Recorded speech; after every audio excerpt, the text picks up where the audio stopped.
Welcome to In the North Bank and Cannon Fodder TV. Yeah, it's me, the Bray, and I've got Des the Enforcer with me tonight. I'm not sure if everyone has finished shaking yet. I know Des has just stopped. I've been I've been on shake watch for the last hour.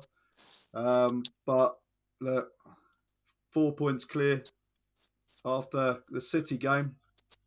It just finished. Yeah, yeah. What a And great result.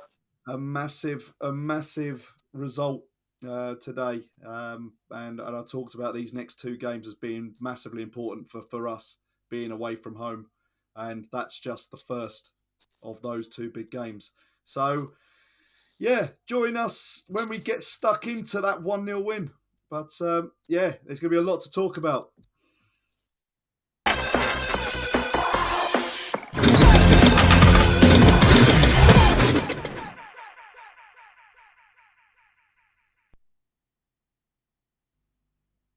So, Des, Hello, mate. this. Can I can I Yeah, just say I love that intro? No nonsense football. You know what yeah, I mean? That's what Arsenal are playing at the moment. No nonsense football. Yes, we are riding our luck a bit. I think at times. Do you know what I mean? you But have to make your luck, don't you? yeah, you got to these days. I mean, compared to the season we had last season, let's ride our luck all season. I don't mind. Do you know what I mean? Yeah, So no, yeah. I think there's a lot of things about that performance where you suddenly look at the the difference between previous years to this year, Oh, and yeah, totally. I'm not gonna beat up and say, oh yeah, it's like brilliant. We've done a proper display and a job on them where we've dictated everything and we've kind of controlled them even though they put loads of pressure on because no, we were under the cosh, and it was kind of a similar performance to what we have done over previous years where we have gone away. And I said this is our barometer of how far we've come when we start dealing with these games away from home. Yeah, I'd agree, mate. I totally Last agree season with you. we smashed them, didn't we? Was it Yeah, 5-1? Was it 5-1 or 6-1? yeah, 5-1. yeah. I think it was. But yeah, we had an unbelievable period in that game early in the game, I think it was, and that was that was game over. But you knew what that was going to come our way because the way they've been Leeds. I think they've been quite impressive at times. Um, what do you think about them To this be season? to be honest, Paul, with you, mate, I've got to be honest. Um, they're playing like they've got something to prove, um, as if they were lucky to stay up last season, and they're fighting. They're fighting to stay up this season. Do you know what I mean? Yeah, I mean, they had 16 shots on goal, so that tells you something. They're determined, really, really determined. And I don't know whatever Patrick Bamford had today, but I'll have a pint of whatever he had because he was really up for it, wasn't he? You know. yeah. So You look at these things, and we talk about that kind of that additional striker that we need, and you mhm. suddenly look at the names that are banded around. Oh, we need to get X striker, we need to get this player, and then you're suddenly thinking, is that player really going to come in and want to play as a number two or a number three striker? Um, Yeah, yeah, if yeah, you look at it, totally. the fees that you're probably saying, and Tony was obviously that good one. Where you suddenly think how much you're going to be spending on him as a player to come in Yeah, and be maybe that bit part kind of striker. He won't want it, will he? He won't want. Yeah, all right. The of money course might not. be all right, but again, if you're paying a good wage or a fee coming in for a player, that player's going to have to start playing. You're not going to be But spending. that's it, Paul. That's a nail on the head. And I think it doesn't matter what wages you offer. Do you know what I mean? You could offer them £1 million a week. You know what I mean?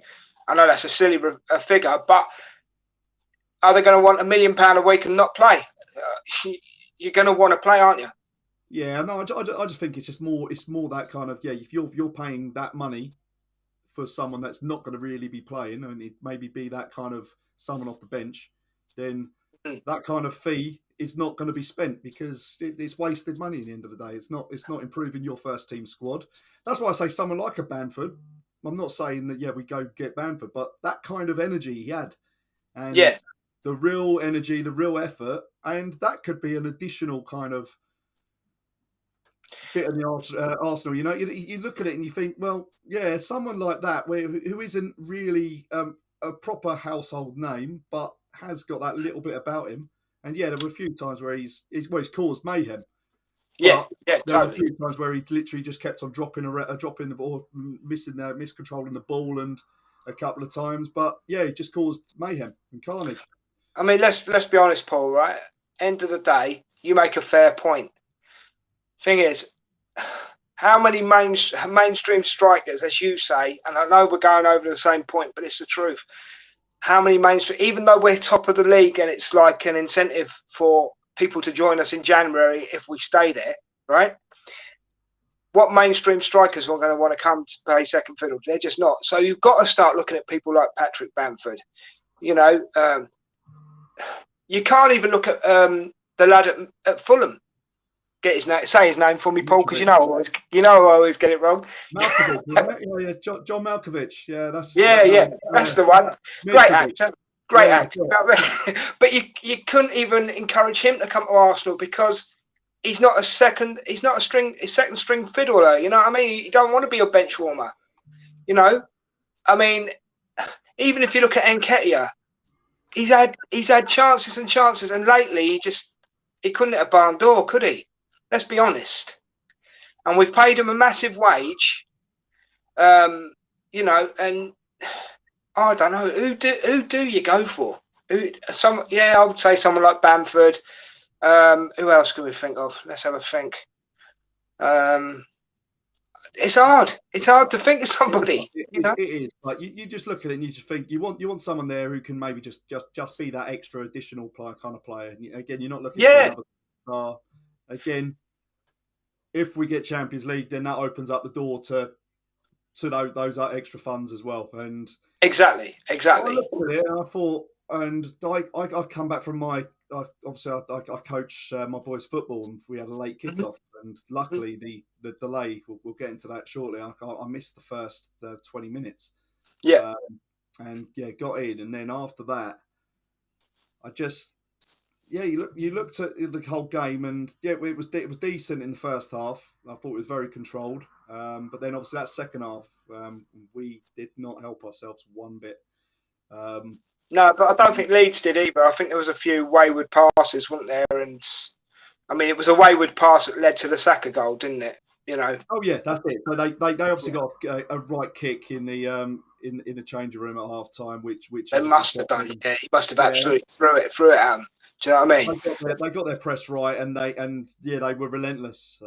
And I thought when Nketiah come on, obviously I had my stream on, and Nketiah when he actually come on, and obviously he had the little flick from that corner as well, which could easily have crept in that front post. Yeah, very true. He had a bit more threat, and Jesus probably wasn't 100%. No, I don't think it was. No, and I've got to say, it's the first time in the 10 games that we've played, Paul, that we've looked tired. I thought we were tired. I thought things are catching up with us, and this is when we need this buffer that we've now got, and we need to grow on this buffer. But Tomiyasu looked tired. I've got to say it. Even to me, Odegaard looked tired. It just wasn't. It wasn't flowing today like it's flowed previously. You know. Yeah. No, I think what you picture, you put a lot of massive effort into the Liverpool game. You then have to take that trip over to Norway, which again I probably would imagine that was quite a long trip in all honesty. And then obviously it would have been energy sapping, mate. It would have been energy sapping. You're dealing with the environment as well. I don't know what the temperature was over there at that time, but 8 degrees apparently. It was 8 degrees. Yeah, so it's all right. It's all right, but I'll notice one thing. If we're going to talk about that European game just for a second, I did notice one thing. Martinelli's a great player, but he can't play on plastic. He was losing the ball quite a lot on the plastic pitch.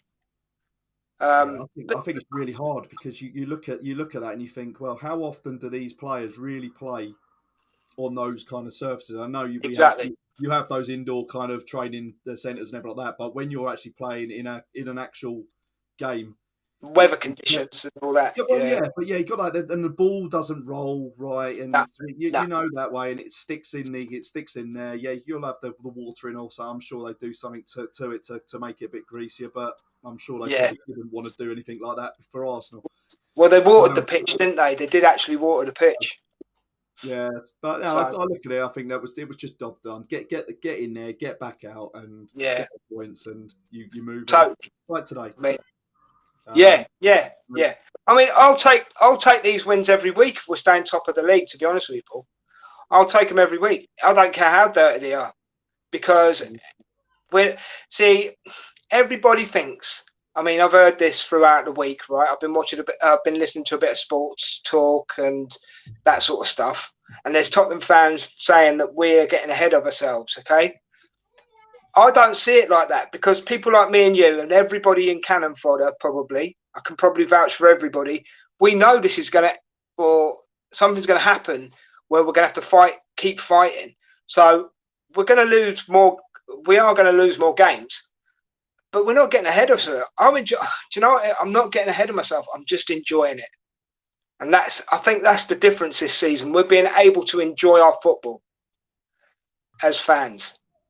Yeah, I think it's that. And then you also have that confidence as well, don't you? You have that kind of feeling. Although today didn't really, I had that kind of same old Arsenal feeling watching Arsenal. And I go back to that Brentford game and I said, exactly. I know exactly what you mean. Yeah, it was totally like not watching Arsenal, that Brentford game, and you suddenly think it's like, that we should have been suffering that day, but we kind of, we didn't. It was just so unlike Arsenal. And then I felt like I needed to have a pacemaker after about 65 minutes. And you just saw it. It was just relentless. And by the time it got to like the real big talking points, it was like, oh my God, I'm done. And, the other thing as well, though, Paul, you can only play what's in front of you, can't you? Yeah, of course. You need those, and that's what I'm saying. And how long do you keep saying, well, you've only played this team, you played this team, but then exactly. It's points on the board, and I'll beat them. So we could easily look at going through these next 3 games. What is it? The Southampton, Forest. And then, is it Chelsea before Wolves? I think it's Chelsea before Wolves, isn't it? I think it is. Yeah, I think it is. I haven't got anything in front of me, but November the 5th or something. I think it is, or something. So I think it is, mate. But you see, that's another point I wanted to make compared to last season. Just going on what you've just said, this season we are beating teams that beat us last season. Do you know what I mean? So this season, the teams that are going to beat us, possibly, and I'm using the words lightly, possibly, are the top 6. All right. Okay. We're not getting beaten by Brentford this season so far. I mean, you can see that we're beating a lot more teams than what we would have beat last season, is the point I'm trying to make. So you can tell the difference of how we've come on, how we've evolved, and how we've become a better team, really. But I do agree I know Alex says it, you probably say it all the time. We always need to strengthen. Always. Because if you don't strengthen, you get left behind. And to be honest, I think last season proved that, didn't it? Because we didn't buy anybody in January and we suffered for it.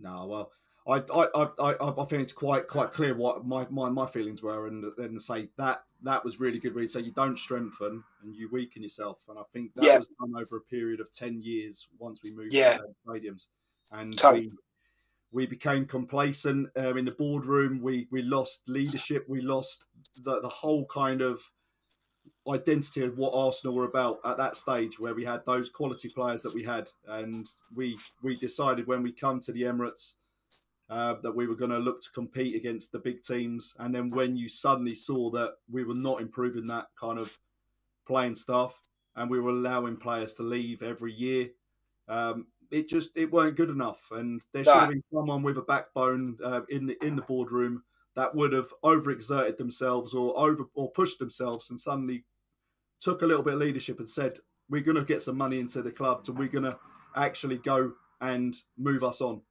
Yeah, totally agree. No chance we were going to get relegated.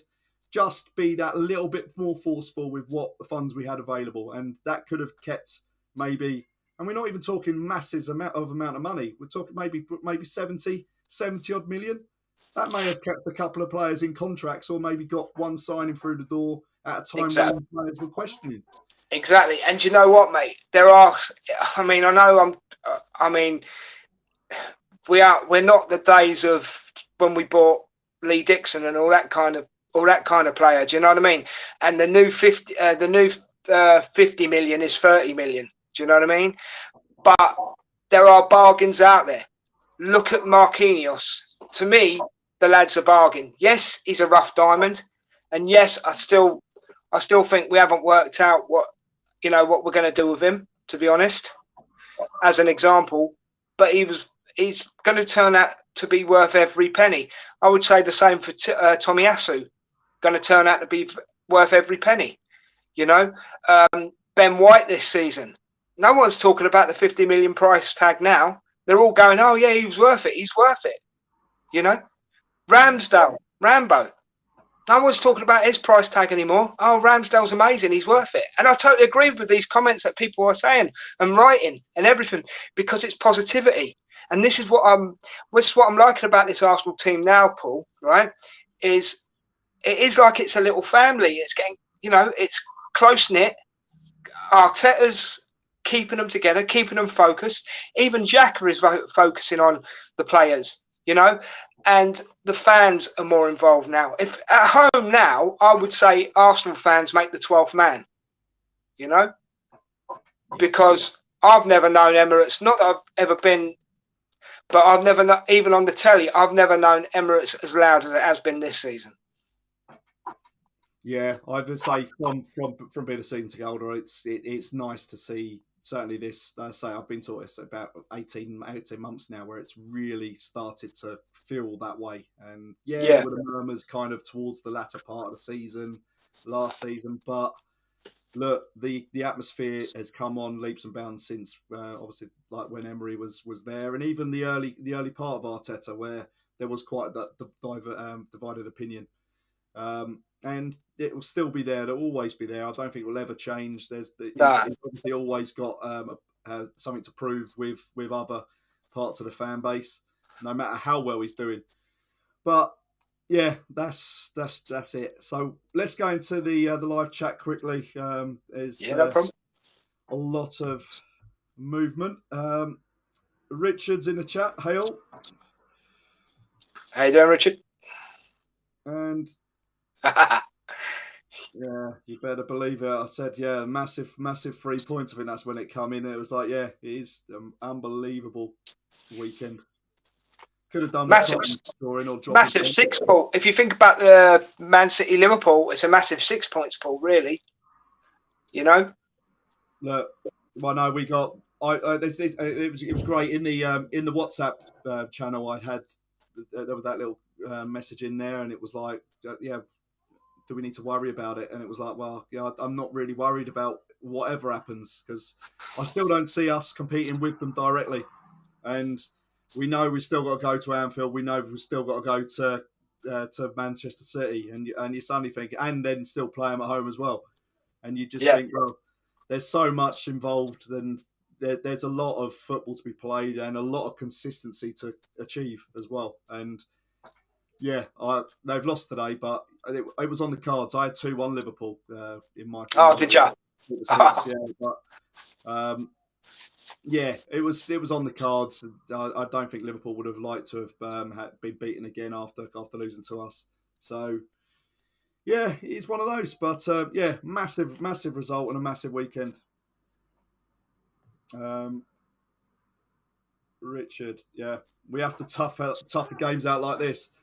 I think I'd rather tough out games a little bit more comfortably, and by being still having that bit of control, because there was nowhere on that pitch that we were able to get proper possession, proper control of that game in that second half. It was high octane all the way, and every ball that was cleared out was always going to a Leeds player or going out to play.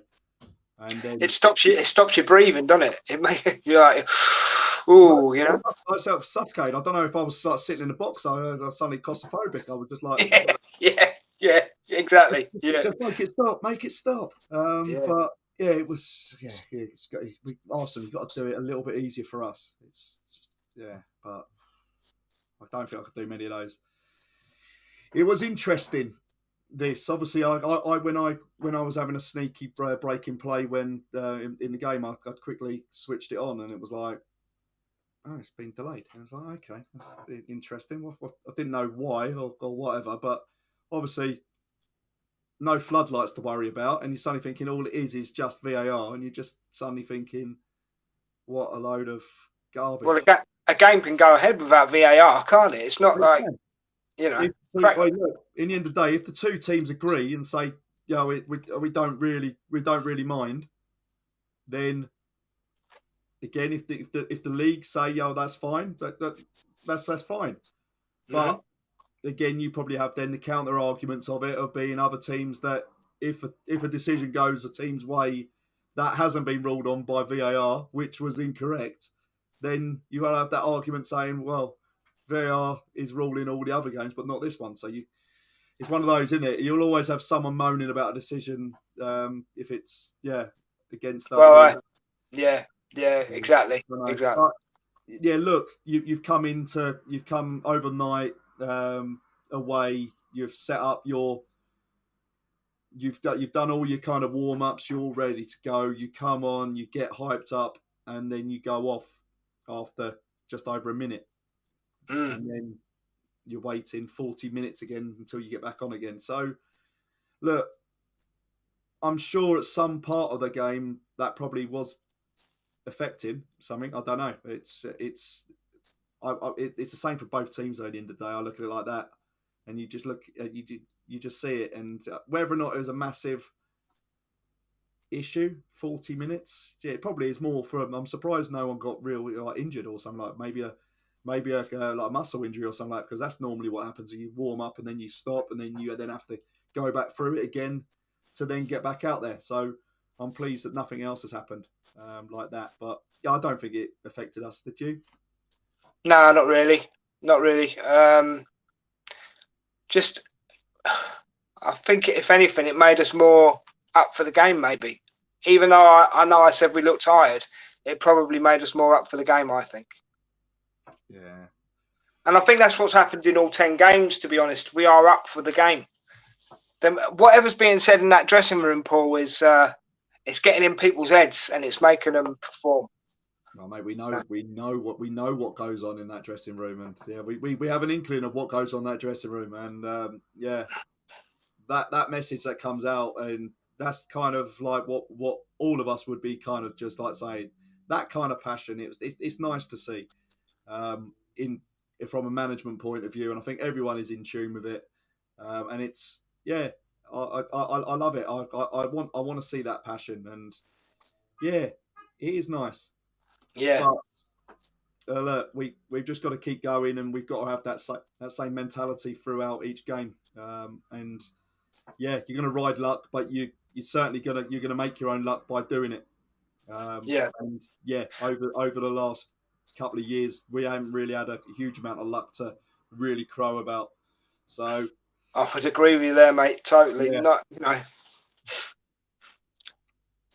So Richard, also, do you think Kavanagh needs a demotion for his performance today? I don't know. I look at it, I just think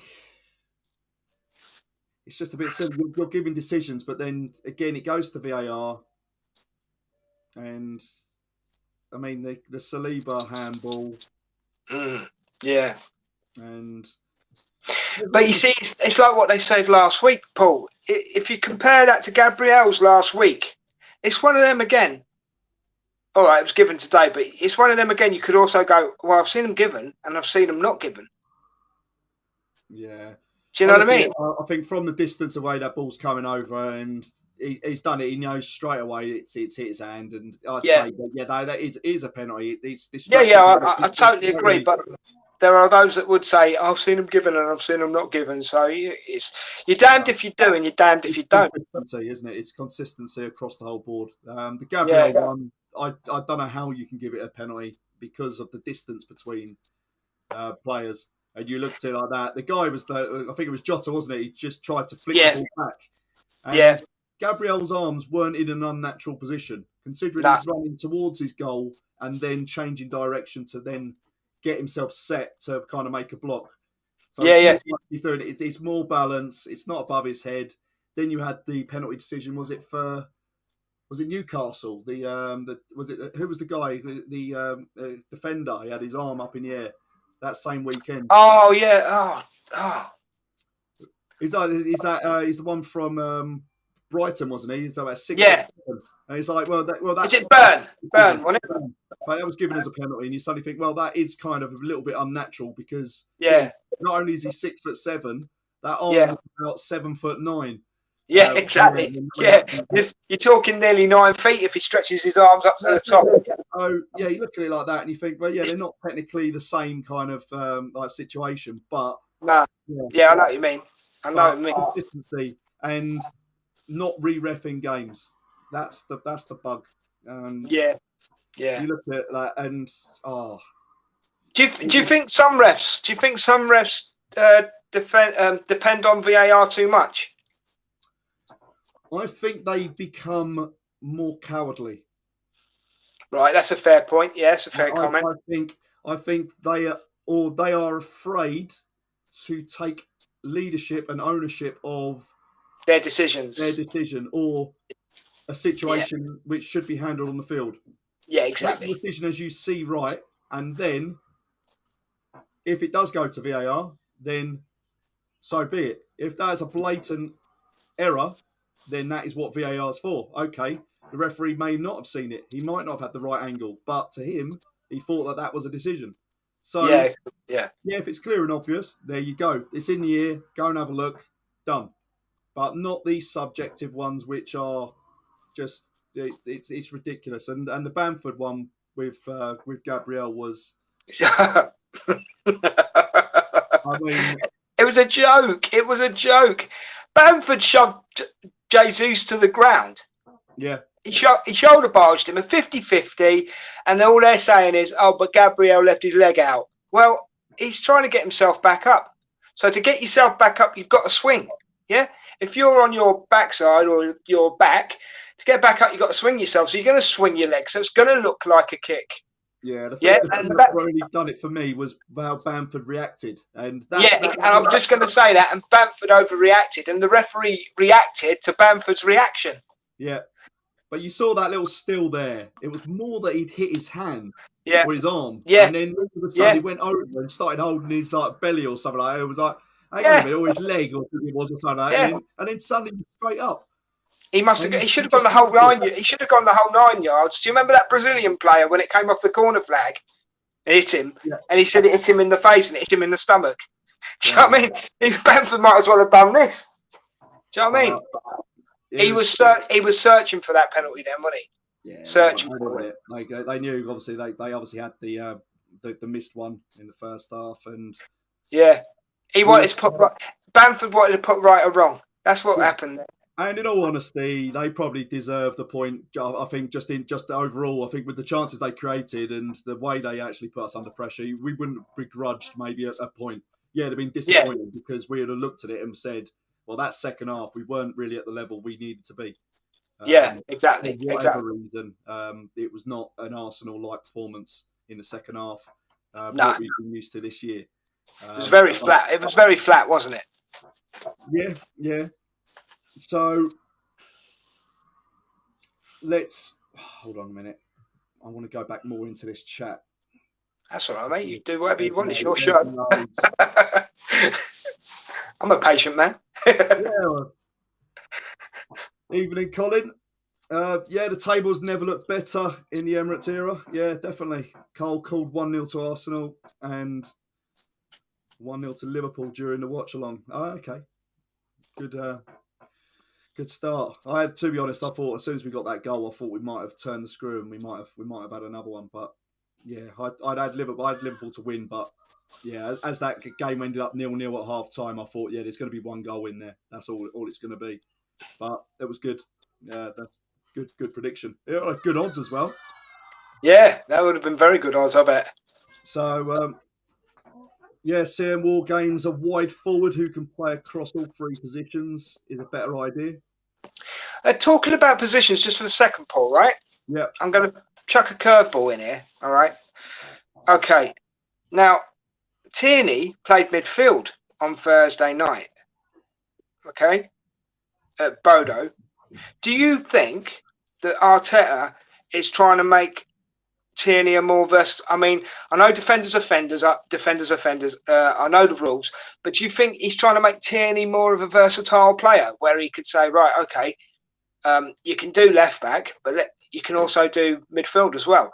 Do you think he's trying to get our players to do that? I mean, look at Tomiyasu. If you look at Tomiyasu as an example, I genuinely believe, and I might get comments here in the chat, but I genuinely believe you could put Tomiyasu in any position in the back four, which makes him versatile.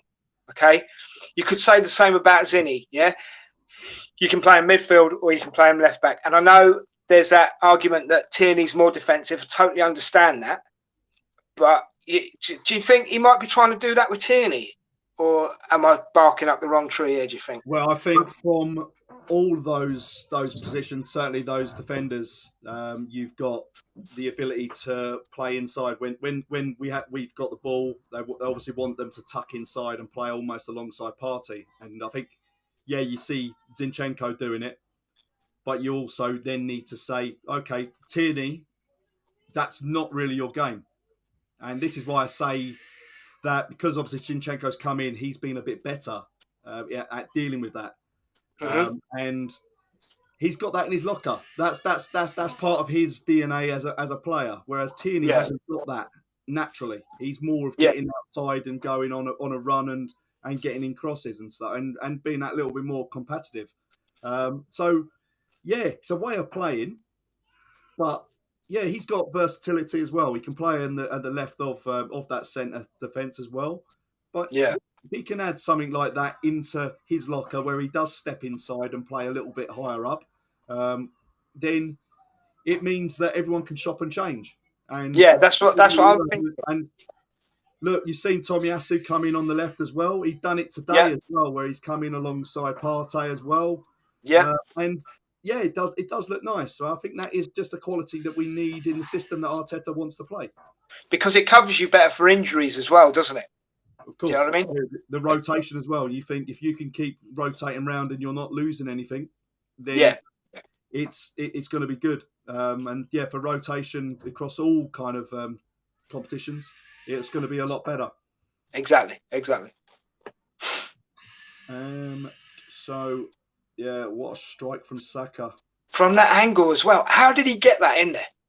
I mean, you've got one area to shoot from at that goal, haven't you? Or focus on. It's literally strike high. Keeper was low, but I think that's a natural kind of positioning for the goalkeeper when he sets himself. He's going to be a little bit lower. But would you say he had 10% chance of scoring that goal there? Would you say it's a 10%? Yeah, well, you've got an angle. You can probably see the far corner, but it literally is. Yeah, it's a small target. So you're looking at 10-15%. It was have a crack, wasn't it? You know what I mean? Just have a crack. Get your laces over it, and if you can hit it to the roof of the net, you're more likely to, unless the goalkeeper's standing up or coming up, then he's going to make the save. But laces through it, and he meant it. And you could tell he meant it. You could totally tell he meant it because it nearly burst the net off the back of the goal, didn't it? Pleased for him because he's had a little stick from just like kind of like those kind of final like moments about like one-on-ones finishing and actually getting the job done when he's in those positions. So he's done it, and that was really good just to see him carry on the scoring because he has done well. He's done well. Yeah, totally. Bernaf Katupau, is that? Yes, apologies. From Namibia, all to my team, Arsenal. Yeah, welcome to the channel. Welcome, Benny. I hope you're enjoying it. Yeah. Up the Arsenal. Up the Arsenal. Come on, you Gunners. So Colin Young, disagree. There is a wave, and the best players, unlike Mbappe, will compete for a position in a squad doing big things. Yeah, I'm not debating that. I think players wouldn't come just to play as a third striker. Yeah, they would. Obviously, if money's still being paid, they'll sit there. But I'm questioning that kind of importance of spending a big fee on a player that's just going to literally sit there and maybe only play, say, 30% of games. Because Well, the other thing you've got to chuck into that mix there, and hello, Colin, by the way, how you doing, mate? You say let's say Jesus gets injured, and you're bringing in your second-tier striker, your third-tier striker to cover. You don't want your levels to drop, do you? No. And that's what me and you are trying to get at. We need a player as cover that the levels that we're playing at the moment won't drop. Yeah. Yeah, you also got to factor in the morale of the squad as well. What you don't want to do is get in a player that comes in with a reputation. Yeah. And if he's not getting game time, I picture potentially, say, Richarlison, had he joined Arsenal and he was, say, like a number 2 or a number 3 striker, we don't know. Nketiah might have come in, he might have, whatever, he might have been told and played. And then you're saying he's a bit part player, but then what kind of bad apple may he be if he's not being played in that kind of thing? And then you're kind of muddying up that kind of morale within the squad. So yeah, I think Colin's just said on there, a priority. I know there was lots of talk about Nketiah still. I'm not sure he could do it, but I think, look, he's had a chance. He's had a chance today, and he's shown willingness to do it. So there will be chances, and I'm sure he will get in the goals. But it is harder when he isn't getting that game time. Also, if you're not playing the 90 minutes from the start, it's a lot harder, isn't it? Yeah. Do you think a lot more is expected of you if you come off the bench? If you're Nketiah, do you think a lot more is expected of you from that? I think he's alluded to it. I think he spoke about that in the All or Nothing, didn't he? And he said, well, yeah, it's really hard. It's really hard to come on for 10, 15 minutes and try and change the game or make something happen or be the difference maker, because if you, well, put it this way, there's a lot of pressure on you making a difference to then basically justify that why you should be in the team, because you're always kind of going up against teams late on, but then the game may be done or whatever, and it's one of those where other players are taken off as well, and it's one of those awkward things. Whereas if you're starting from the start like you did last season, it's a lot different, and you get that consistency and you get that kind of way of playing, and you can actually get a bit more understanding of how the team work. But I think it is harder. Definitely think it's harder. Do you think? I mean, I've said it, and I know a lot of people in Cannon Fodder in their comments have said it. The number 14 is just a number. But do you think giving him that number 14 has upset a lot of Arsenal fans because they don't think he's going to live up to the standards? Sorry about how loose I'm saying where I can feel it. But do you know what I mean? Do you think if he'd have had another number, he wouldn't be under as much pressure, maybe? I suppose that you'll always get the ones that are very well.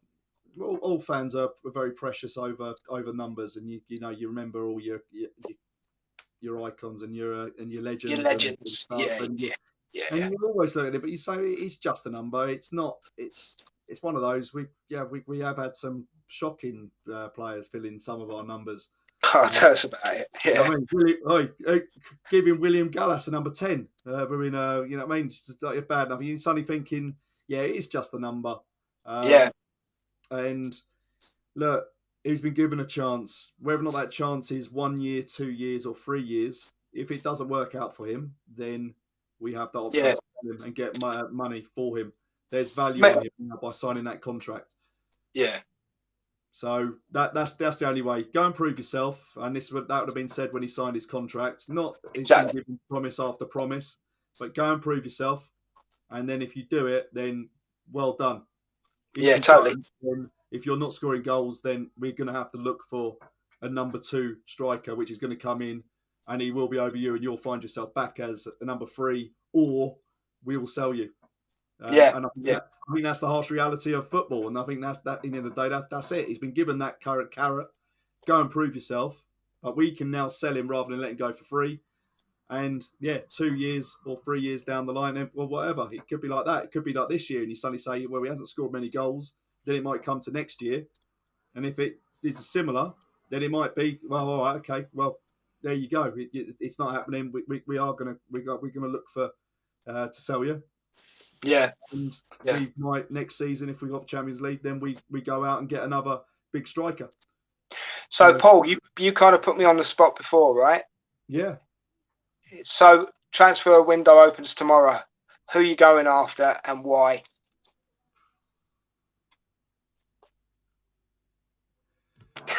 Sorry about the silence, people, but yeah, like as I say, if it's looking at a certain position, it's going to be that CDM role.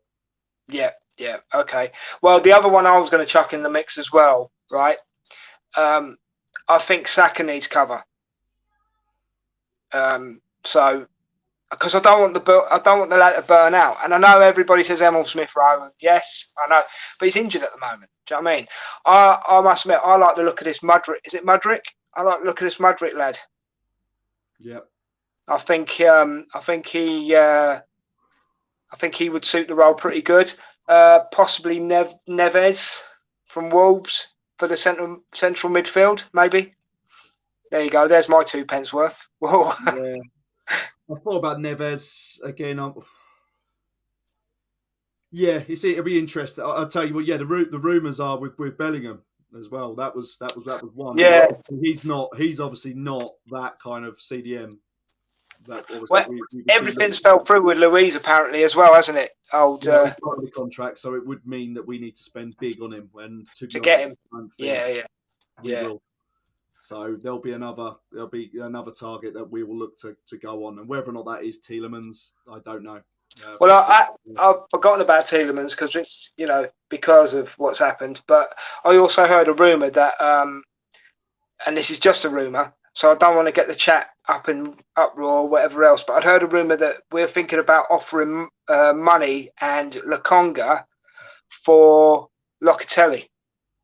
Now, whether that's true or not, I can't give you 100%, but that would be interesting. No, there's lots out there which could fit profiles, but we could sit here for hours talking about it, couldn't we? Mate, we've all sat on Football Manager and we've all tried to build our own football teams.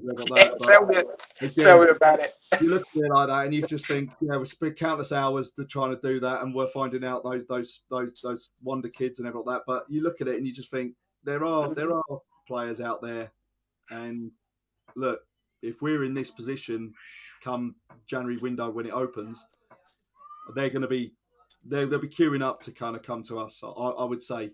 I hope so. I truly hope so, because we need the talent, and we need, as I've said before, and you've said, we need to strengthen. Yeah. No, so I think if we look at it, and I think if we do steer clear of injuries, then I don't think it is too bad this year. I think. So, just quickly, Paul, talking of injuries, how tough is Jesus? He's had his ankles nipped. He's had his ankles nipped. So I don't know how many times. He still gets up and plays. He was knocked out last week. Cold. He was out cold and still got up and played. How tough is that lad, mate? Unbelievable.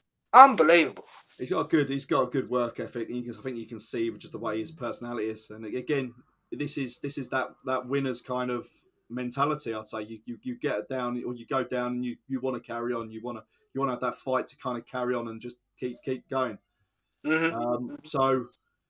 I don't like the players that just they'll roll over, they'll fall over, and then they'll just kind of like go down after they've been whacked a couple of times. We've had a few of those players that get a couple of kicks and they just kind of go a little bit wanting. Look at Nasri. I think Nasri was one, weren't he, like that, where he had a little kind of like he had a couple of nibbles and whatever like that. Then it kind of fades out, and there were quite a few like that. But no, again, I think that's mentality, that's DNA for him, and I think it's a quality. Just it's never say never, isn't it? Yeah. Totally.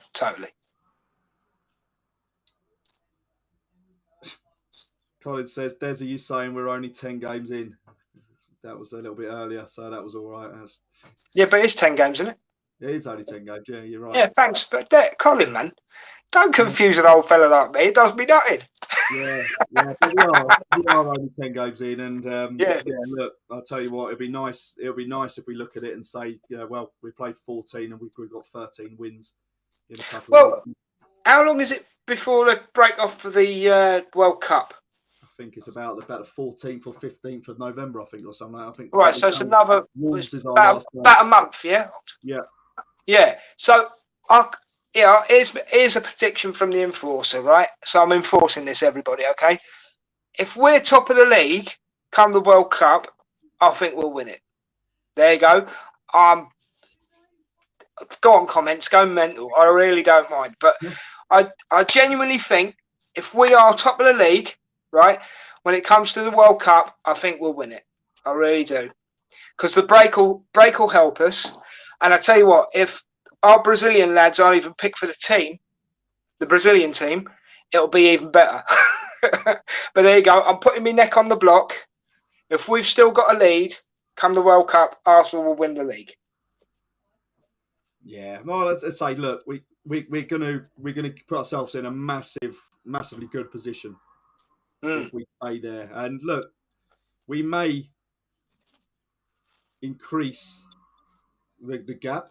You never know. I don't know. You never know. We've got now for the next 4 games, but there's always potential. But there's also potential for us to kind of course, but we potentially could have done today.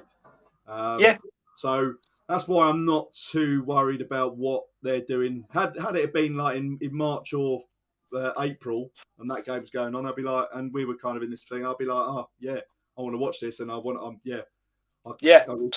this is really like important. But I look at it like that and I say, well, yeah, look, Liverpool have gained some points on them, and all right, we're 4 points, but that could easily turn around. Yeah. Well, it did last season, didn't it? When we were trying to get 4th place, we know all about that, don't we? Yeah, we do, mate. We do. But what I will say is, Emirates. What I've liked about this season is Emirates is starting to become a bit of a fortress. Yeah, that's the difference, and we'll win those games. But again, let's say this is the key: is those away games now, and making sure we have those performances to match like we're doing. Because there were too many times when we were there last season and we were found wanting going away from home. That's why we only won 9 games and lost 9. We didn't travel well last season at all, did we? No. So obviously there's massive improvements needed, and that I think that is that's where we need to show that improvement. And if we can get out of this year with under half of those amount of losses away from home, we'll be in good standing. Yeah, totally. Yeah, I agree. I've got no problem with playing at home against anyone. I think we can beat anyone at home. Certainly when you bring that atmosphere. So yeah, if everyone keeps their cool and they they don't do things stupid. Again, Gabriel today potentially could have put us in a bit of a sticky wicket. I think that's the word or the terminology on that side. And it was got overruled, but it could easily have been. Do you think other teams think he's a weak link at the moment, Paul? Yeah, I think they do. I think they can. So I think they know that they can kind of maybe get into his head, or they can maybe do something like Bamford done. He's got in and barged him, or something like that, or maybe give a little kind of slide, little dig, and then he'll react. But it's one of those you just think, he is. It's year upon year that he's seeming to be. I mean, I love Gabriel, right? As I do love him, and I think, he's got a mistake in him, and the Arsenal team has a mistake in them. You know what I mean?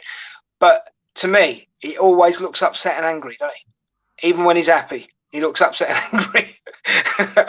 See the face? Did you see his face today when Bamford shoulder barged him? I mean, it was like Yeah.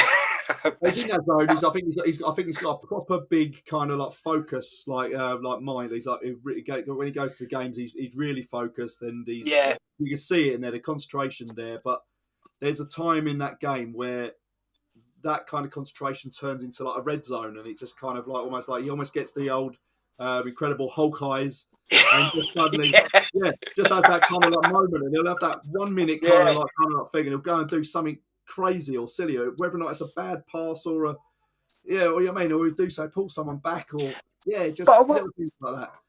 Credit to him, because I bet you want to go back to the chat in a second, but I just want to say one more thing about Gabriel before you do, right? Yeah. If he makes a mistake, he's always trying to rectify that mistake.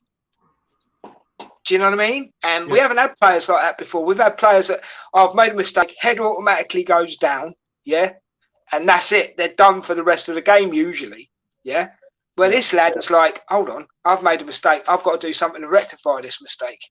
And again, that's that mentality that we've got now. It's all about mentality, isn't it? Well, yeah, I look at it also from the wider area as well. I think it's more to do with how the team deal with that as well.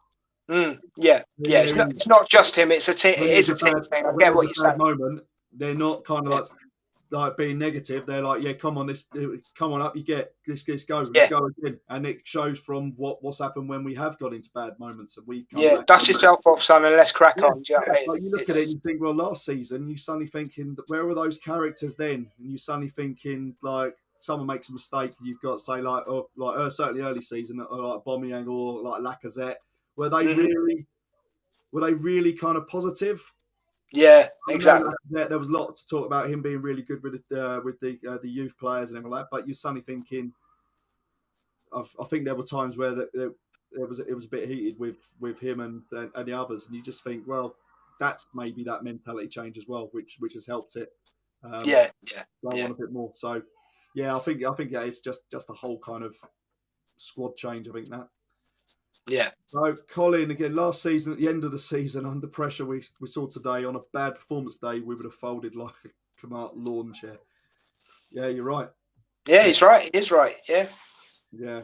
And we would have got that red card. That red card wouldn't have been changed. It would have been just our luck. We'd have had 10 men. We'd have conceded 2 penalties. And it'd have been horrendous. We'd all be like trying to get in a bunker somewhere or something. Like just wanted to get out of the way. Mm-hmm. So Carl, it isn't just a conversation. You sent that a while ago, but you're involved now. Yeah, welcome, Carl. I'd like to say two intelligent fellas, if that's all right. You know. Two intelligent fellas. I'm so glad my missus isn't sat in the room. She'd be laughing her head off. So Tim Ijuka has said, "Woohoo! It's a huge win to our team. Big up all the Arsenal fans. Big up to you, mate. Big up to you." Yeah, Richard goes, but this season we didn't fold, Carl, so that's an improvement. We still have 28 games to go, so let's see where we are come March. Yeah, well, there's a lot of football to be played, isn't there? A lot of teams to beat. Yeah, it's that's the way of looking at it, isn't it? You know what I mean? I mean, we're a quarter way through now, aren't we? Is that right? Well, yeah, just over. Yeah, I mean, you think about it, this is just a drop in the ocean at the moment. Yeah, but we'll take it, won't we? We'll take it. We will, mate. We will, because that's the kind of fan base we are. We'll take it. Top of the perch, and we're. That's it, mate. Yeah. And that's why everyone hates. No one likes a smug gooner, do they? I don't think I've ever met a smug gooner. Oh, I know a few. Oh, I obviously travel in different circles, mate. I know a lot of scared gooners, but I don't think I've met a smug one. No. There's a lot more now. I think it is. I think it's just all the confidence now. It's just coming nice. It's just nice just to be back.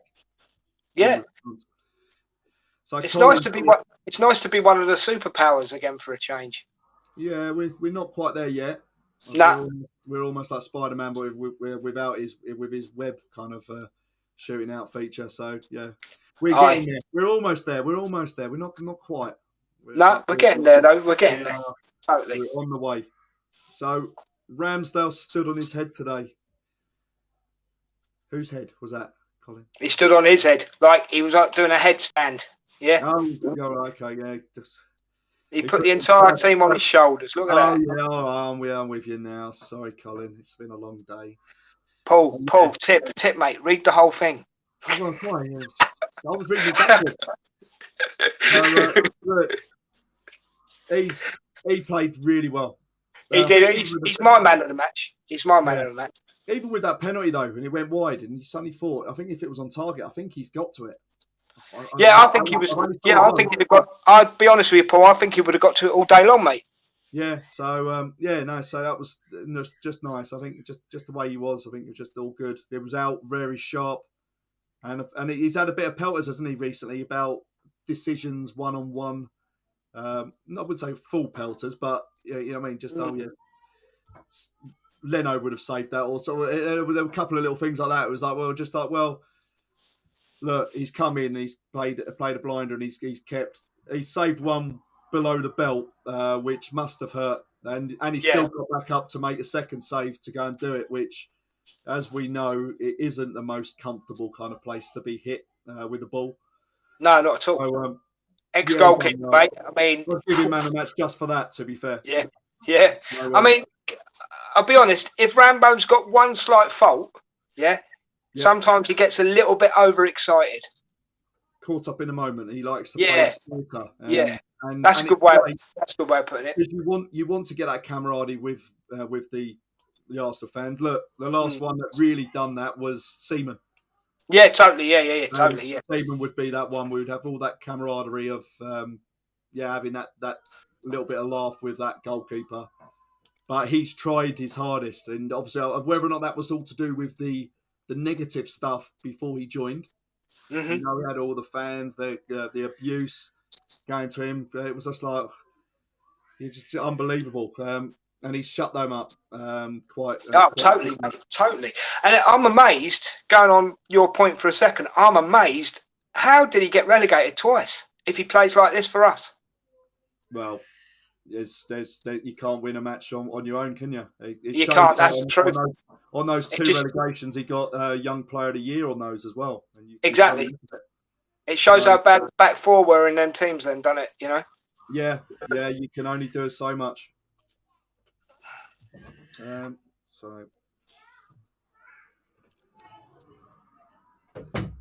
the becomes the wife, and out she goes. Evening. Good evening. Good evening to the chat room. So I will now give Arteta the nod on culture change. This is a big thing, Colin. Yeah. Colin's swallowing his pride here, isn't he? That was a good, very determined result on a day nothing was good. Yeah, look, we know we'd love to talk about a polished performance, but look, every player showed commitment and desire to carry on. No, go on. Sorry, Paul. Go on. Yeah, no, it was it. It was all round. We knew that it was going to be tougher in the second half. How tough? I don't think we really knew, but it's very hard to change the tide. Once that tide changes and the whole way of the game, by making substitutions, Arteta tried to change it, but it was just relentless, wasn't it? And I'll say this. This is the enforcer's moment of the week, all right? Let's call it passionate moment of the week. And I'm one of them. I'll put my hand up. Arteta has made a lot of Arsenal fans eat humble pie this season, and it's well-deserved.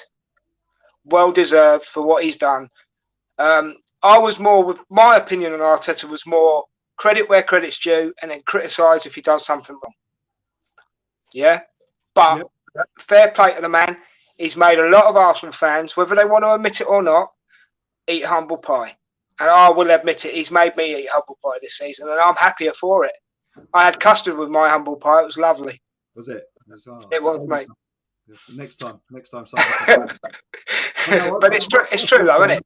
Yeah, my thoughts were like, we gave Wenger 20 odd years, over 22 years, wasn't it? That time, and then we rip up what he created and what he got us playing like, and the whole kind of philosophy across the whole age groups, and we then replace him with a totally different manager in Emery, and you're suddenly thinking it was not a fit. It's just like Tottenham going to Mourinho.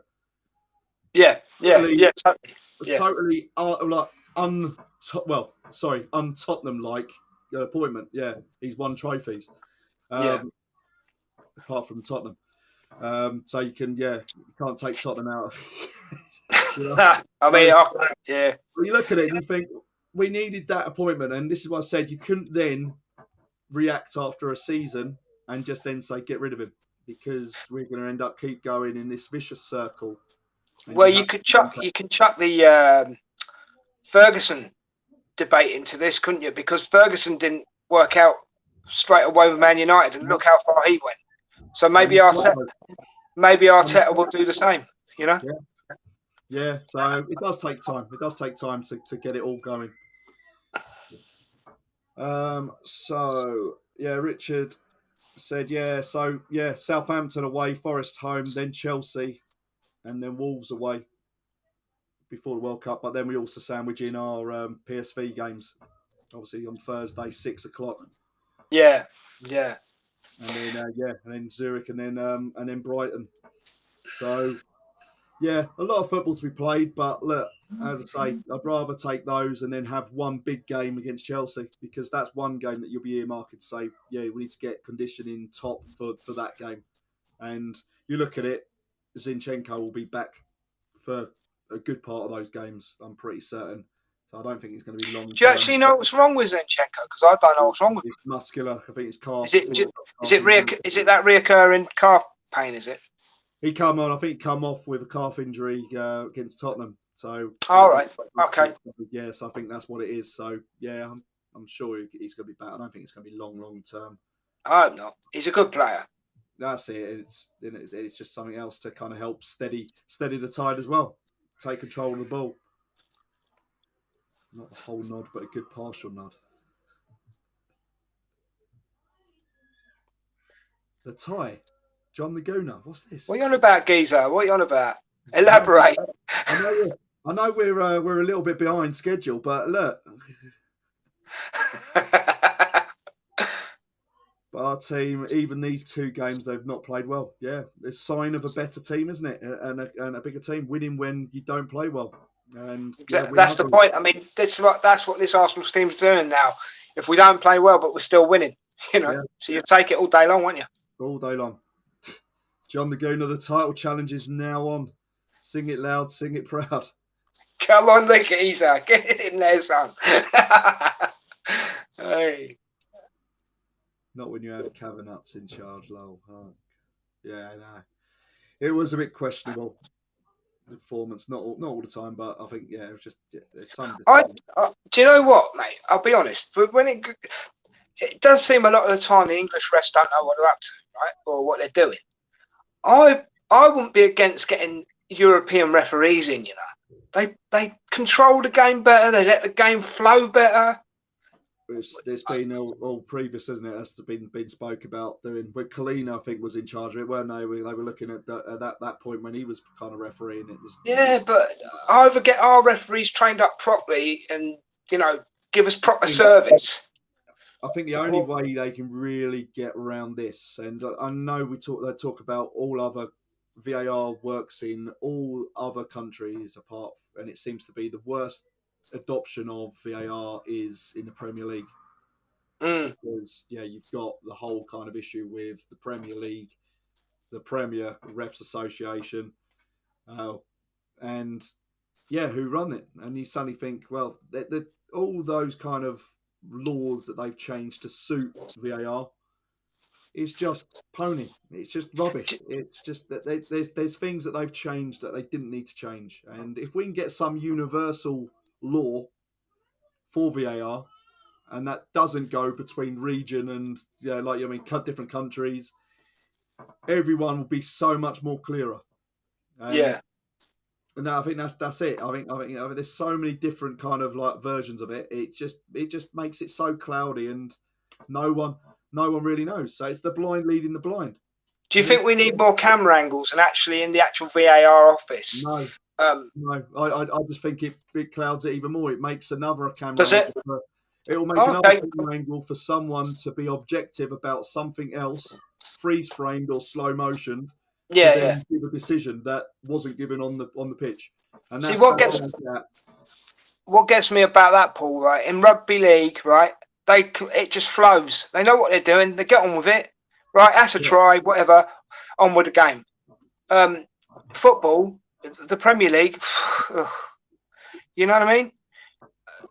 Is it because we've got referees doing the? Do you think we just need an impartial body to do the VAR? When you've got incompetent's probably a strong word for them because they are. But use it, Paul. Use it. It is. Yeah, no nonsense. It is. They are incompetent in a large scale. So when you've got someone that is directing someone else who is incompetent on the pitch, you've got an incompetent referee seeking assurance from another incompetent referee. Like you said, the blind leading the blind, isn't it? We've got camera angles and slow motion replays to basically then guide the referee to make the decision that he didn't make on the field. Right. Okay. And you suddenly think like last year was a good one, wasn't it? It was like the well, no, it's interesting when they go to the screen, they're only showed one camera angle. Yeah. Slowed down, and so any contact that they'll see slowed down will look worse than what it is. And it was the same with against Chelsea and the City game when we had the penalty. Yeah, Odegaard, wasn't it? Yes. It was Odegaard, yeah. And then Edison come through, and he obviously his foot come through the ball and through his foot like that. And then they showed him one camera angle. They didn't show the camera angle that would have showed that he's gone through his foot. So that's where it's very cloudy. And if the referee on the pitch had all the angles, he can make a more better opinion or a decision on that. So rather than passing the buck back to the referee by watching the TV, you know what I mean? It's incompetent goes to incompetent up here. Then the incompetent one says, "Go and have a look. I'm incompetent," and then the incompetent decision is given. There's no. Okay, I get you. Incompetence everywhere.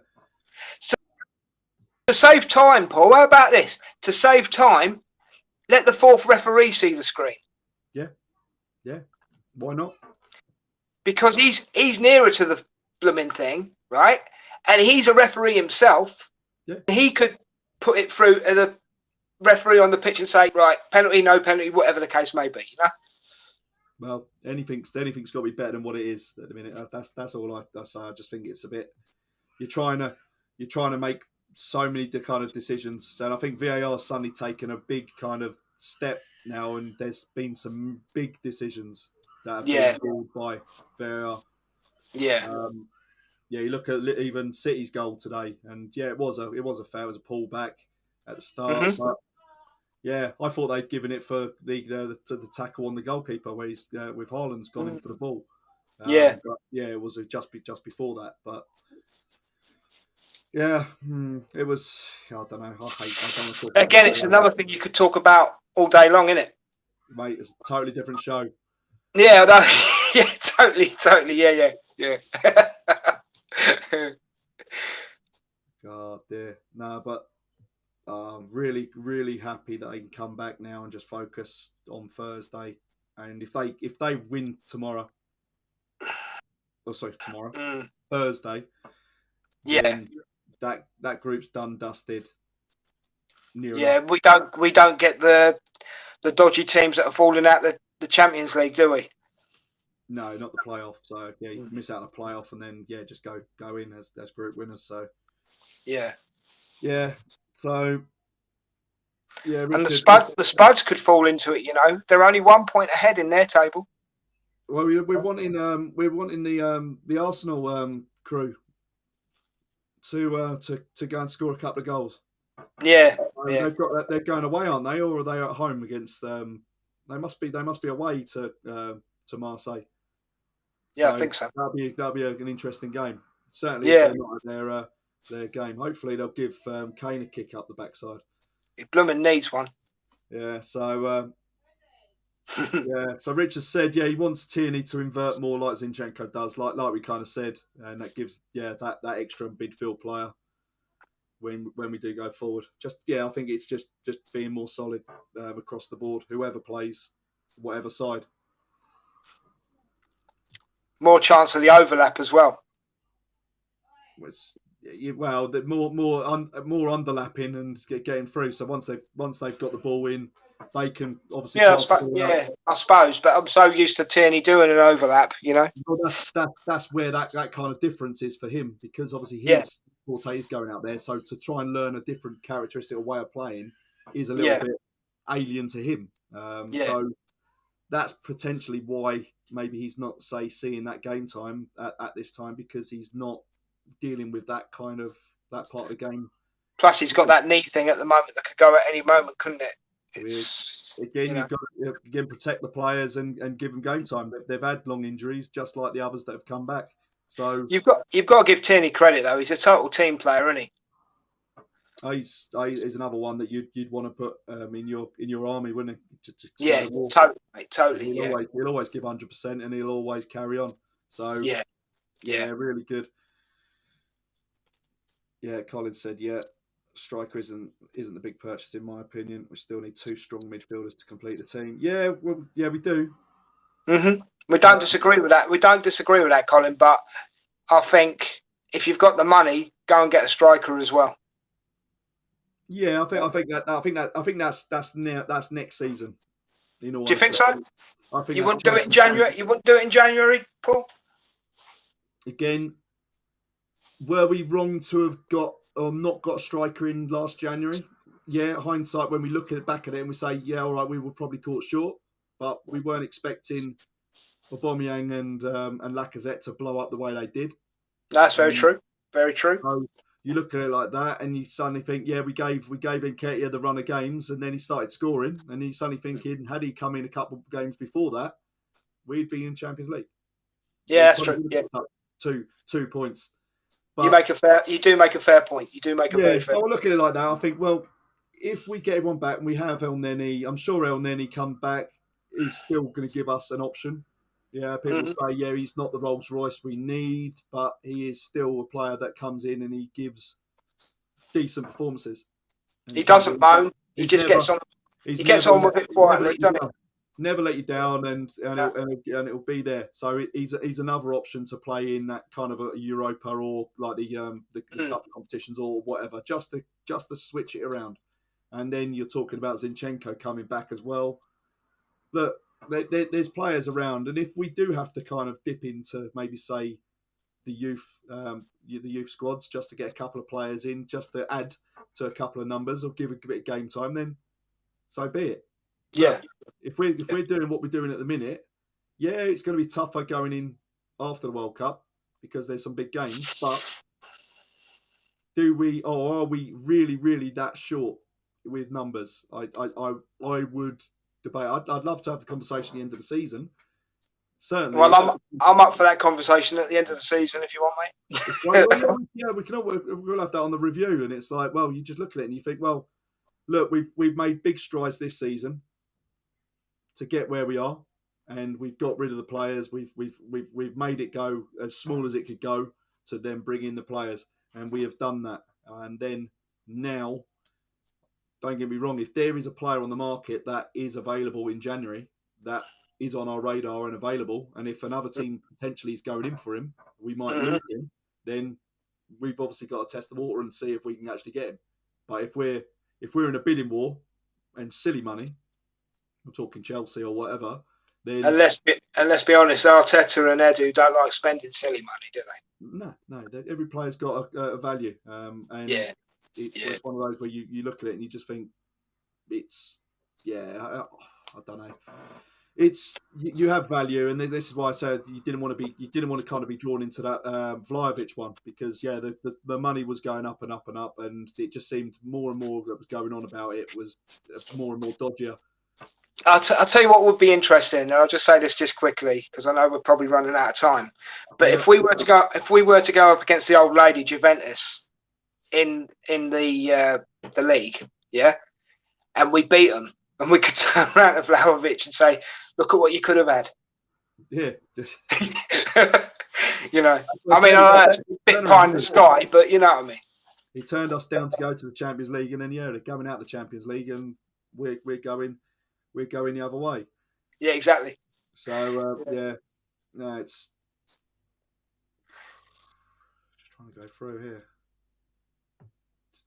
Do you know what though? Chat's on the ball tonight. They're making some great comments, aren't they? Yeah, some good stuff. Yeah, and they're backing us up in what we've said as well, which is nice. Yeah.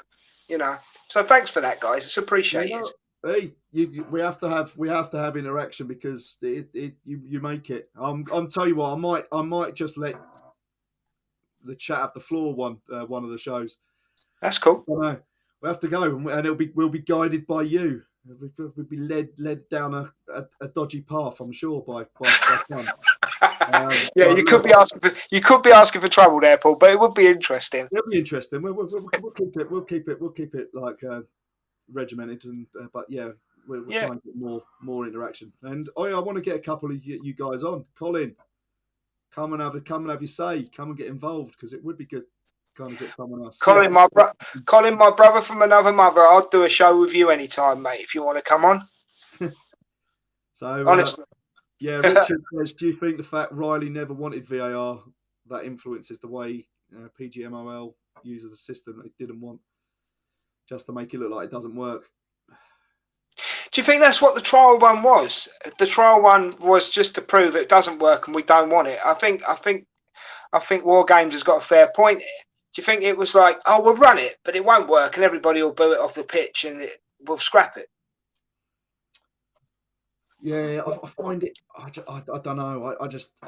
I don't like seeing failed referees in charge of something that he's in a massively big kind of position, making decisions when he wasn't one of the best in his profession, or when he was doing it. And I think that resonates from that kind of fact where I just don't think that the right decisions are being made. It was brought in for clear and obvious errors where we're changing an offside rule, we're changing a handball rule every other week to suit VAR when we don't need to. And again, you've gone through the whole kind of linesman raising the flags, not raising the flags, all sorts of like weird kind of decision making from the rules that you don't need to change. Clear and obvious. Has the referee on the pitch made an error? Is it offside? You know what I mean? It's that kind of thing. Yeah, I totally agree with what you're saying. I totally agree with what War Games is saying. Is it Richard, War Games? Richard. Yeah, that's it, Richard. I totally agree with what Richard's saying. I think he makes a fair point. And can I just say, I've noticed one of the comments as it's scrolling down. Franco has asked a great question, Paul. Can you see it? Franco. It's in orange. Oh, no. Franco's asking a great question. I think we should spend a moment on this, if you can find it. Hold on, let me get my binoculars out. I can tell. It's a very simple question. I could tell you what it is. I haven't got it, unless I'm blind. Go on. How did Xhaka play? Should we have a moment on that? Oh, yeah, I did see that. Should we have a moment on that, Paul? Because we both rate Xhaka this season, don't we? Yeah. How did Xhaka play? For me, since putting him in the number 8, it is the number 8, isn't it? Yep. Position. Thank you. Because I'm not, as you might have gathered, I'm a grassroots. I don't steal this kind of stuff. I just love me football and I love talking about it. But for me, since giving Xhaka this number 8 position, he's a total different player. And he's playing for the team. He's not just playing for himself. And I think at the moment, I can't fault him. That's just my personal opinion. I cannot fault him. Where in the past, I know it was easy to, that was Xhaka's fault. This is Xhaka's fault. But this season, I cannot fault him. And that's my thoughts on it. Yeah, I think it was one of those where you thought, yeah, the first half. I think everyone still played decent. I've read some comments like in the first half about being leggy, being tired. I didn't really. I thought we had control. I thought we were just playing. I thought we were just kind of being patient in the way we were playing, and all the talk on the commentary was that we are be happy with the way they're playing, both teams, because it was kind of a bit end to end, and but we had more control. But then that second half, again, it was just no one really stepped out. You look at like some of the most impressive ones, Saliba, and you're suddenly thinking, Yeah, first time in his Arsenal career has he looked really flustered and making incorrect judgments and just he'd have the time where he'd come out and do a little pirouette on the ball and come out with the ball, but sometimes a little passes here and there just going all over the shop and going straight past us. Yeah. it was everyone. But so to label a player as is it a worst game or ineffective, it was across the whole team. It was probably everyone's worst game, in all honesty, in that second half. Yeah, I would agree with you. I can't add or subtract anything away from that. I think you've hit the nail on the head. But this would be a very interesting question to ask Alex, because how he feels about the X-Man. So, yeah. But yes, again, you're right. I mean, it was a game of two halves, wasn't it? As Jimmy Greaves would say, the late great Jimmy Greaves. It was definitely a game of two halves. Yeah, we had control. We knew that they would have had more of a kick up the backside, because I think they weren't at us as a unit. And I think that allowed us to be able to play and pass the ball around them. And we had, what was it, 66% possession in the first half? It was, 65% possession. It showed that they weren't really at it pressing wise, and obviously got around them, and we know that they are relentless in how they go about what they do pressing wise. Yeah, and I mean, I think it showed Leeds in a good light. The only thing that was missing is they didn't score. Yeah, there were plenty of chances, but like as I say, it was just one of those. Look, you ride your luck. You ride your luck. You take your luck. You take your chances. You roll up, don't you? Take your chances. Has left us for so long, and just nice just to get a couple of moments like that where we've rode it. So more of the same, please. Yes, please keep it coming. But if you could score a few more goals and make it so we can breathe every now and again, that would be that would be so much easier. But I'll take it all day long, guys. So up the Arsenal, come on, you Gunners. Anything else? I had to check my pulse a couple of times, Paul. Did you?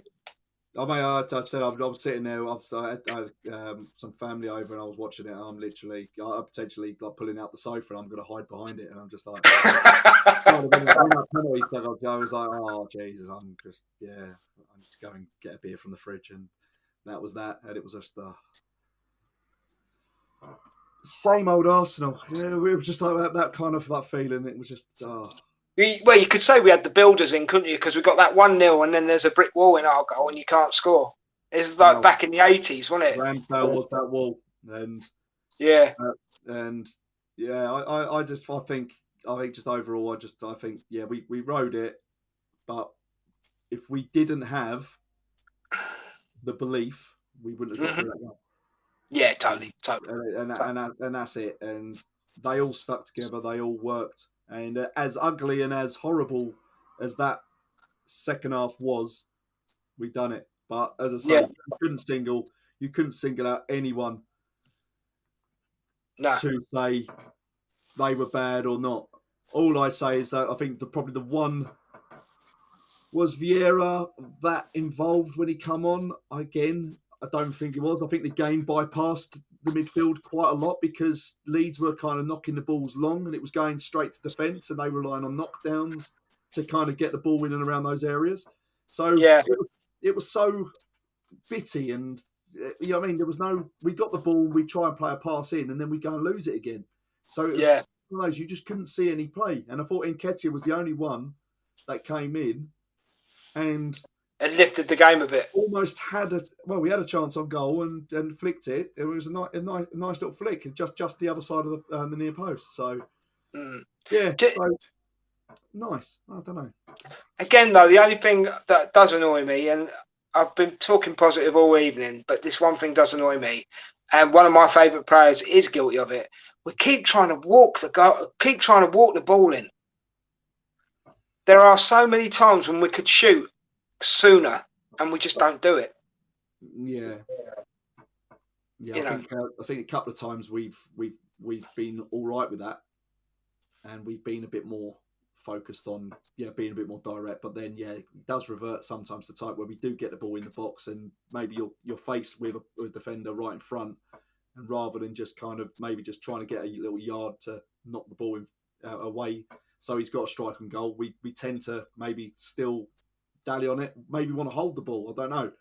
Keep possession of it, and then maybe be a bit more in control and try and play a pass. But that second or third pass normally involves it's being blocked out or it's been cleared out. So it's a work in progress. We know it is. No, I would agree, but it is a bit annoying at times, because you're getting there, you're like, oh, go. Oh, it's been blocked. I think he'd have learned a lot from this performance. I think Arteta and then obviously the players as well playing. There's obviously think of the young players. I think they will have learned a fair bit about the game, how they're playing, and then when it isn't going right. And, Vieira and Partey have proved we can do it this season, haven't they? But I just think it's just that mentality when things are not going right, when things are going really bad, and you're literally backs to the wall, and we're totally under the cosh. I know we've been under the cosh before. It's obviously City. Every time we go to City, I'm just like, oh, Jesus Christ. You're like straight away, hands in head, and you're like literally just, oh, please keep it under 3, for 4. Straight away, you're like, oh, you're under pressure all the time. But then this, it's just like, But they'll take it. Man City have proved today that they're human as well. So, But they've also, Liverpool shown a way to kind of keep them a little bit quiet. I don't know how many exactly they had, but I'm not sure. Quietly go about your business, isn't it? And that's what I think Arsenal have actually done this season. They've just quietly gone about their business. Yeah, definitely. And, that's how it should be. Well, let's get the job done. You don't care. Let everyone talk about us saying we haven't played anyone and everything like that. Just keep tipping up those 3 points and see where they come. But we're top of the league, we're top of the perch, and we're happy about it. So, we're going to take that, aren't we? Yeah, all day long, mate. All day long. Colin, not fully bought in. John, in-game decisions, man management, and substitutions need to start improving. Have him a big thumbs up with Tommy to deal with Salah, but today not starting Tierney made me question. Is that a question? Or confused, I think, something like that. I'm confused there. I'm confused. Again, I think he maybe gave Tomiyasu that little slot after what he'd done at Liverpool. Yeah, he probably thought he'd earned it, Paul. You know what I mean? And said, do you know what, kid? Go out there and let's see what you do. And, I know how you're feeling, Colin. But to be honest, in the last couple of games, Tommy's earned the right, I think. And Tierney is... They're still saying that Tierney isn't quite 100%, is he? But look, I think we've got to focus on him and making sure I think it's more the fitness as well, because his game is involved in a lot of running, a lot of effort, and going through that way. So to be out for that long, how he was, it is gonna be a struggle. Maybe it takes a year for him to get back to that proper level, to the standard. So. But he changed it, didn't he? And obviously White come off. Yeah. But White again was another one where it was being kind of caught inside, maybe in that inverted role, and he was being dragged around a bit. But they were very clever in how they were building up, because every single time they'd have that overlap and they'd have almost like a 3-on-2. I think it's so, Paul, you only need one good ball in and someone on the end of it, don't you? Yeah. So he changed it up and then put Tomiyasu on the right, as he has been, and to try and give a bit of cover. But as I say, that's what they were working on, and it was all the time they were finding a bit of joy.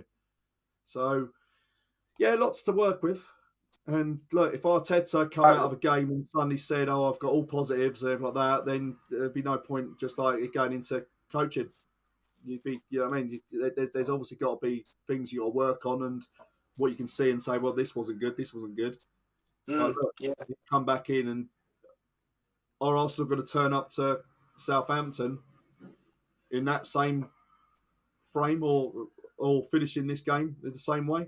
I don't think so. I hope we don't. I must admit, right, because Southampton are a bit hot and cold, hit and miss. Yeah, I hope we don't turn up at Southampton and just sort of like, it's Southampton, 3 points nailed on.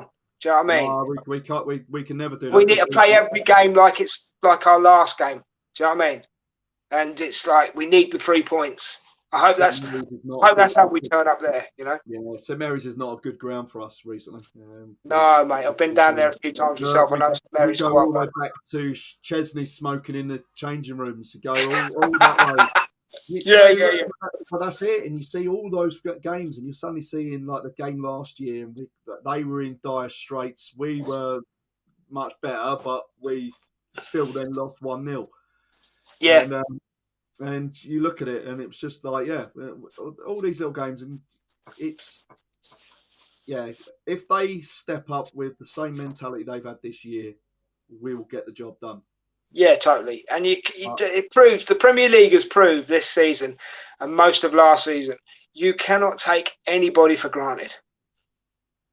Not at all. No. You can't. No. Certainly these away games, you've got to be right on these all the time. Yeah.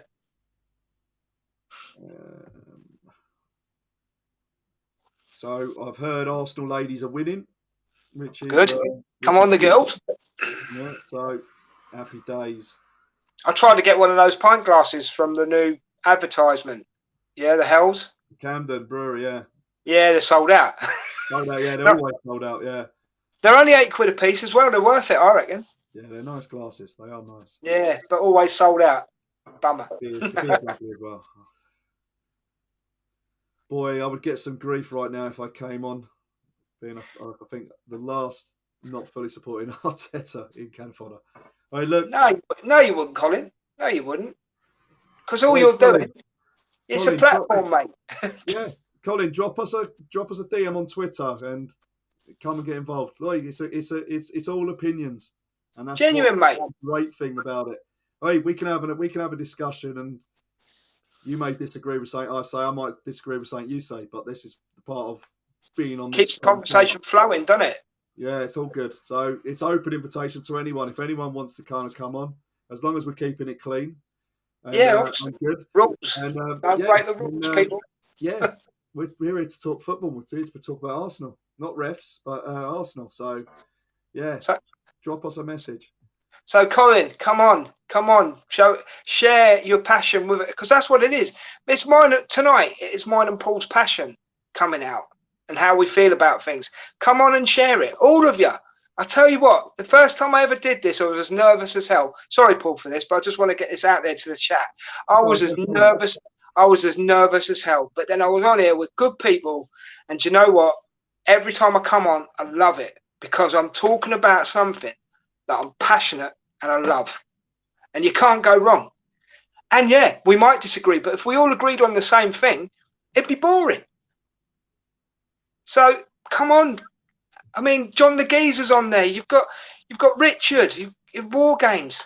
He comes on. You've got Ange, the First Lady. Look how we come on and we contribute, because we want to make this family, because it is a family. Cannon Fodder is a family. We want to make this family grow, but we want to add people to us, because more opinions makes more conversation. Yeah, no, definitely. And as I say, this coming on to Cannon Fodder as well was really, really good for me. It's not about being afraid or nervous. As I say again, Let me just one more thing, Paul. Sorry. Right, go on. One thing I will say about coming on cannon fodder as well, and I mean this to everybody from the bottom of the Enforcers heart, right? It's good for your mental health. Genuinely good for your mental health, because I've had issues in the past, and coming on cannon fodder, and I go on a few other people's as well, but coming on cannon fodder, I'm also on Guna Matters with Glenwyn. Absolutely brilliant for your mental health and getting to talk to people. And I talk to Paul, obviously, when I'm not doing this sort of stuff on Twitter and sometimes Messenger or whatever, and we talk about, I know that if I wanted to, I could talk to Paul about anything. It doesn't have to just be football, but it's majority football. Do you know what I mean? Because I'm making friendships here, and that's what matters as well. Thanks for letting me say that, Paul. Appreciate it. Yeah, good. That's all good. But yeah, as I say, I also run in the North Bank, and that's another channel. So please give us a little follow on there and help support my channel. I'm going to be trying to get more involved in getting content out on there now. But yeah, time is precious, as Alex finds out with all what he does. So I'm really pleased to be doing this show, and I hope all you guys and girls like the show and the content. So yeah, I certainly do, Paul, if that's any consolation. And thank you very much. Thanks for having me on, mate, because it's a pleasure, honestly. Yeah. So yeah, now feel free just to give us a follow, and just subscribe, and help us out. But yeah, come and get involved whenever we're live, and keep the communication going. How,